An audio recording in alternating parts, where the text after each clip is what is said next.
యేసుక్రీస్తు పరిశుద్ధ నామానికి మహిమ కలుగునుగాక.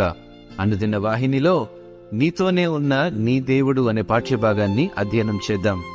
ద్వితీయోపదేశ కాండము 31వ అధ్యాయం 3వ వచనంలో, నీ దేవుడైన యెహోవా నీకు ముందుగా దాటిపోయి ఆ జనములను నీ ఎదుట ఉండకుండా నశింపజేయును. నీవు వారి దేశమును స్వాధీనపరుచుకొందువు. యెహోవా సెలవిచ్చి ఉన్నట్లు యెహోషువ నీ ముందుగా దాటిపోవును.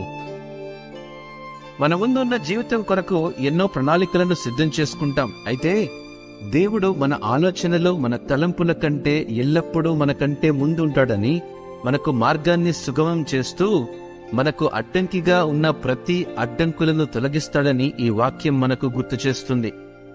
అన్ని ద్వారాలు మూసుకొని ఎటువంటి దారి చూడలేనప్పుడు కూడా ఆయన మనకు ఒక నూతన మార్గాన్ని ఏర్పరుస్తాడు.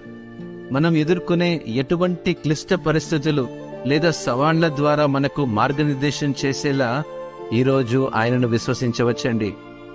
ఇశ్రాయేలును వాగ్దాన దేశానికి నడిపించడానికి దేవుడు యెహోషువను ఎన్నుకున్నాడు. మరియు నీవు నడుచు మార్గంలో నీకంటే ముందుగా నేను ఉంటానని దేవుడు వాగ్దానం చేశాడు. యెహోషువను దేవుడు నాయకుడిగా నియమించాడు. దేవుడు మనపై నియమించిన నాయకులపై నమ్మకముంచి అట్టి నాయకులను నడిపించిన దేవుడు నేడు మనల్ని కూడా నడిపించగల సమర్థుడిని విశ్వసిద్దాం. ఒకవేళ ఈ మాటలు నీవు విశ్వసిస్తే ఒకసారి ఆమెన్ చెప్దామా? ఆమెన్.